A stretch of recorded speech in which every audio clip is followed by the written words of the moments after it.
Hello प्यारे साथियों, नमस्कार। स्वागत है आप सभी का आपके अपने प्यारे यूट्यूब चैनल वंदे एकेडमी पर। दोस्तों, जैसा कि आप सभी को पता है, आपका राजस्थान का जो सीईटी का एग्जाम है वो अभी होने वाला है। राजस्थान सीईटी और दूसरा पशु परिचर, ये दो वैकेंसी अपनी जो है राजस्थान में अभी होने वाली है। कौन सी दोस्तों? एक तो पशु परिचर की वैकेंसी अभी होगी, पशु परिचर की वैकेंसी, और दूसरा आपका राजस्थान का सीईटी का जो एग्जाम है वो अब की बार अभी सितंबर में होने वाला है।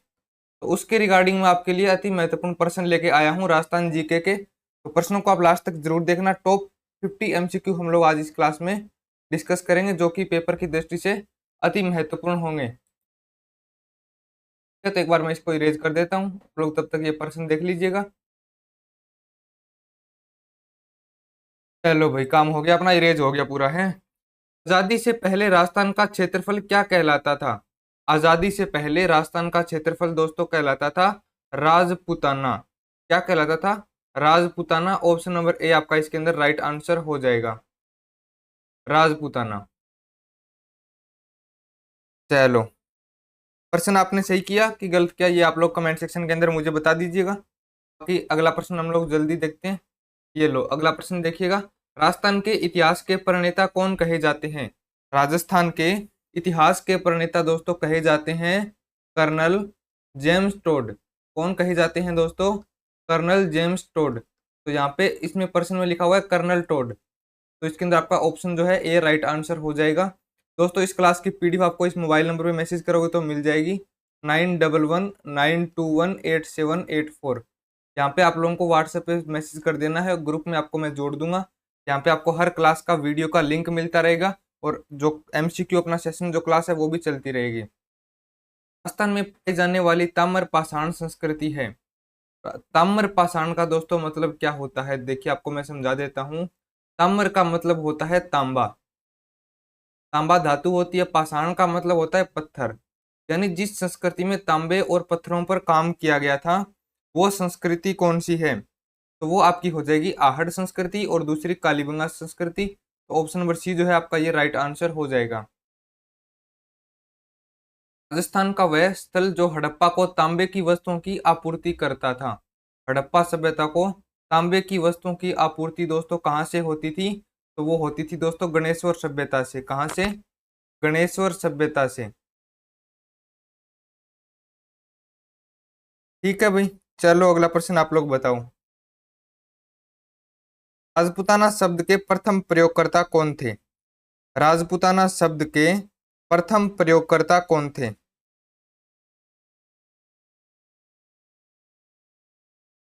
राजपूताना शब्द के प्रथम प्रयोगकर्ता दोस्तों जो कौन थे?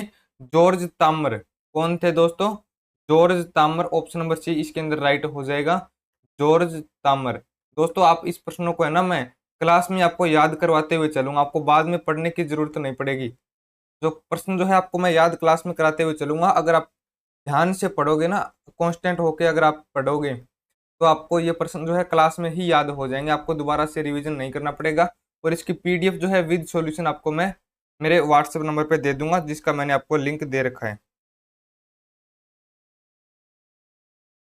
राजस्थान के किस स्थल से कुंड या हल रेखा के अवशेष? दोस्तों, अब मैं आपको समझाता हूँ। देखो, हल रेखा का मतलब क्या होता है?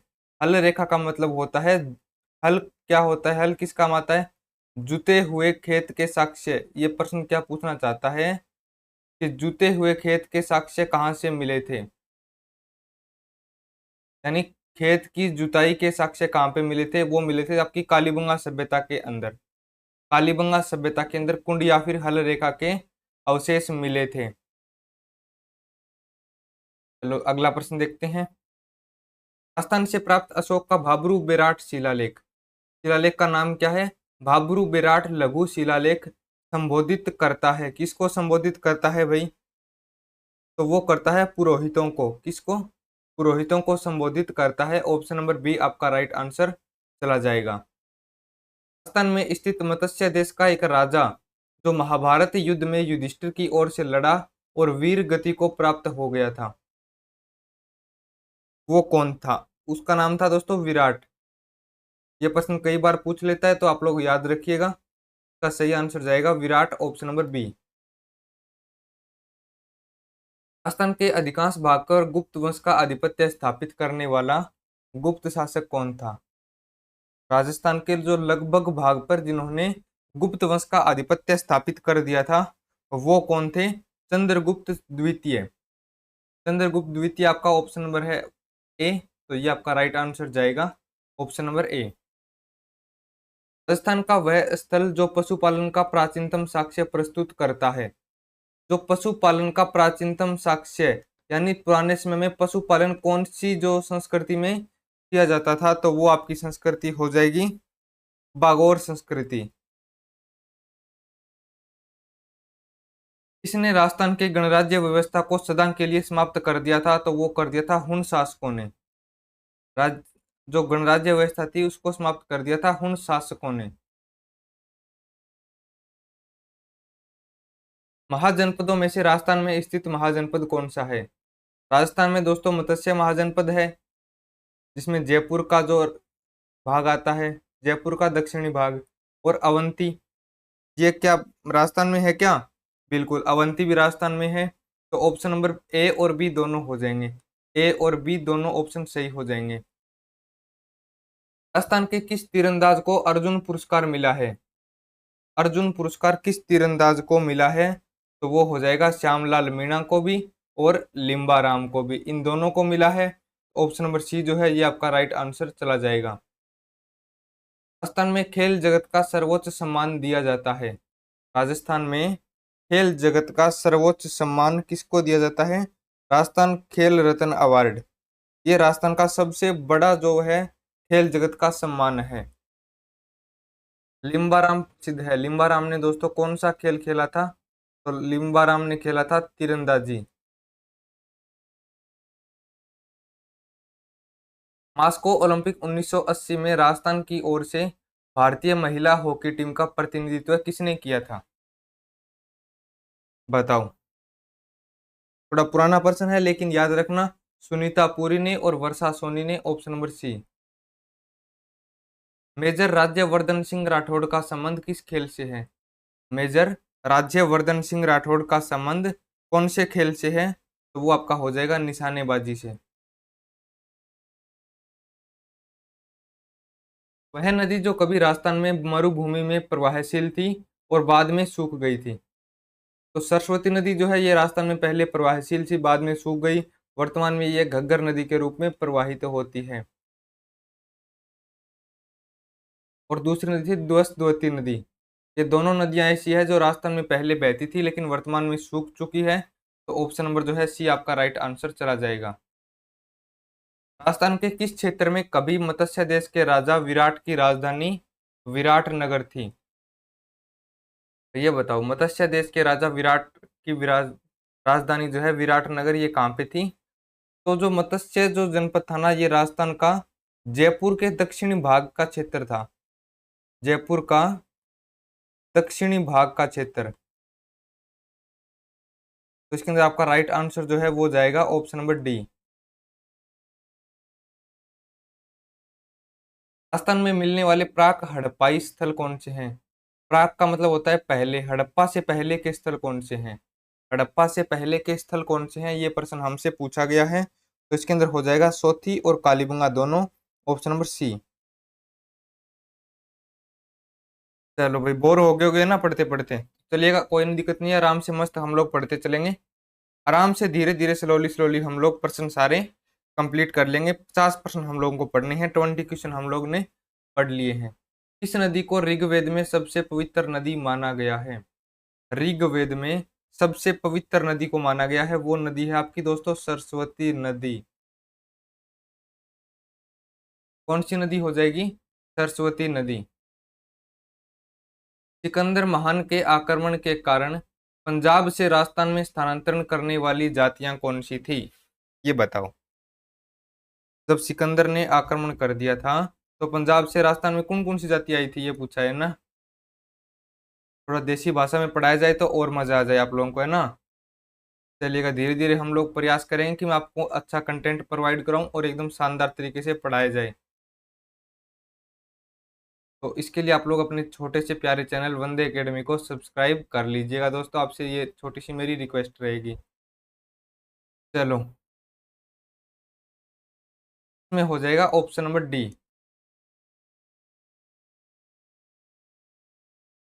राजस्थान में खेलों के विकास के लिए नेहरू युवा केंद्र की स्थापना कब की गई थी? नेहरू युवा केंद्र की स्थापना कब की गई थी? तो इसके अंदर आपका राइट आंसर जाएगा 14 नवंबर 1972 को। खेलों के विकास और खिलाड़ियों को उचित अवसर प्रोत्साहन प्रदान करने के उद्देश्य से राजस्थान राज्य क्रीड़ा परिषद का गठन कब किया गया? ज्यादा महत्वपूर्ण प्रश्न नहीं है, छोड़ दी भी सकते हो। अगर याद रखना चाहो तो मैं इसका आंसर बता देता हूँ। 1957 में। कब किया गया था? 1957 ईस्वी में।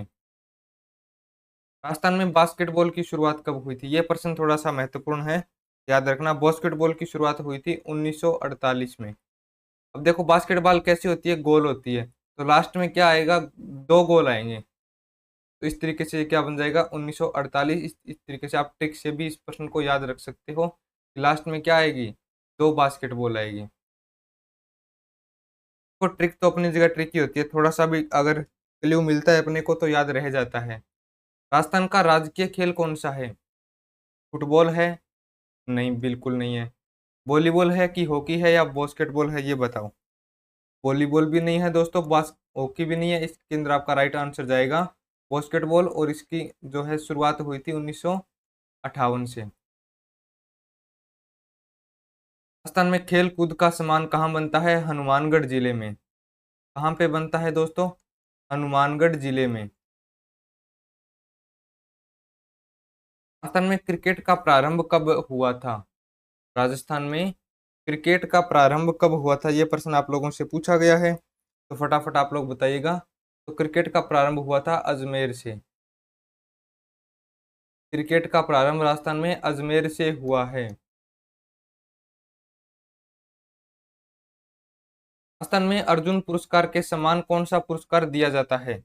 राजस्थान में अर्जुन पुरस्कार के सम्मान कौन सा पुरस्कार दिया जाता है? तो इसके अंदर आपका राइट आंसर जाएगा महाराणा प्रताप पुरस्कार, और यह क्या है? सर्वोच्च सम्मान पुरस्कार है, महाराणा प्रताप पुरस्कार। राजस्थान सरकार ने खेल रत्न पुरस्कार की स्थापना कब की थी? खेल रत्न पुरस्कार की स्थापना करी गई थी 1994 में। बताओ, लिम्बाराम ने कौन सा खेल खेला था? अभी पीछे मैं आपको प्रश्न पढ़ा के आया हूं कि लिम्बाराम जी ने आपका तीरंदाजी खेला था। ठीक है भाई दोस्तों, अगला प्रश्न देखिएगा।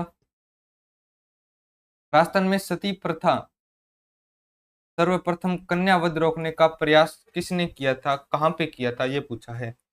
कहाँ पे किया था ये पूछा है, तो ये दोस्तों आपका किया गया था जयपुर के अंदर। जयपुर के अंदर कन्यावध को रोकने का प्रयास किया गया था। राजस्थान के एकीकरण के 7वें चरण में कौन से क्षेत्रों को शामिल किया गया था? राजस्थान के एकीकरण के टोटल 7 चरण हैं। 7वां चरण आपका अंतिम चरण था।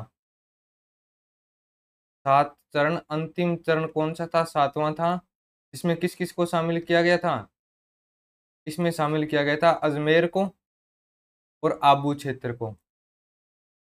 अजमेर और आबू क्षेत्र को शामिल इसके अंदर लास्ट में किया गया था, 7वें चरण के अंदर। तो ये प्रश्न आप लोग इस तरीके से याद रख सकते हो। राज प्रमुख के पद को राज्यपाल नाम कब दिया गया था? तो राज प्रमुख के पद को राज्यपाल नाम दिया गया था 1956 ईस्वी में। ऑप्शन नंबर डी आपका राइट आंसर जाएगा। रहत राजस्थान के प्रधानमंत्री कौन थे? राजस्थान का जब निर्माण हो रहा था तो उसमें अलग अलग चरण आए थे, और अलग अलग चरणों के अनुसार अलग अलग नाम रखे गए थे। तो जब रहत राजस्थान था तो उसके प्रधानमंत्री कौन थे? हीरालाल शास्त्री जी। राजस्थान के भौगोलिक क्षेत्र को राजस्थान नाम कब दिया गया? राजस्थान नाम जो है, ये नाम कब दिया गया था? कौन सी तारीख को दिया गया था? तो ये था 1 नवंबर 1956 को। राजस्थान में राजनीतिक एकीकरण की प्रक्रिया शुरू कब हुई थी? राजनीतिक एकीकरण की प्रक्रिया कब शुरू हुई थी? ये प्रश्न आप लोगों से पूछा गया है। तो बताओ, 1948 में। 47 में देश आजाद हुआ था, और 48 में इसका काम किया गया था। निम्नलिखित में से कौन सा स्थल राजस्थान में 1857 ईस्वी की क्रांति का केंद्र नहीं था? अजमेर था, नीमच था, आहुआ भी था, लेकिन इसमें जयपुर शामिल नहीं था। राजस्थान के विख्यात इतिहासकार जो एक समाज सुधारक भी रहे हैं, तो वो कौन होंगे? जो इतिहासकार भी हैं और समाज सुधारक भी रहे हैं, तो वो हो जाएंगे हरविलास शारदा जी। हरविलास शारदा जी। राजस्थानी रियासतों में सबसे पहले किस रियासत में प्रजामंडल की स्थापना हुई? सबसे पहले कौन सी रियासत में प्रजामंडल की स्थापना हुई थी? तो वो रियासत थी आपकी जयपुर रियासत। कौन सी रियासत दोस्तों? जयपुर रियासत थी। चलो, आज हम लोगों ने पढ़े अति महत्वपूर्ण प्रश्न। आपने इनमें से कितने प्रश्न सही किए, करेक्ट आंसर दिए थे, जरूर बताना। अगर आपको कुछ क्वेश्चन में डाउट है तो आप वीडियो को दोबारा देख सकते हो, और इसकी पीडीएफ प्राप्त करने के लिए 9119218784 पे व्हाट्सएप पे आप लोग मैसेज जरूर से कर देना। यहाँ पे आपको डेली क्लास का लिंक मिलता रहेगा। शाम को 9 बजे अपनी एक क्लास होती है और एक सुबह 8 बजे अपनी क्लास होती है। ये दो कक्षाएं अपनी यूट्यूब पे अभी चल रही है, तो इनमें ज़रूर से आप लोग जुड़ जाना, और वंदे एकेडमी को सब्सक्राइब कर लीजिएगा। आपका प्यारा छोटा सा चैनल है वंदे एकेडमी, सब्सक्राइब जरूर से कर लीजिएगा। तो मिलते हैं नेक्स्ट वीडियो में। पढ़ते रहिए, मस्त रहिएगा।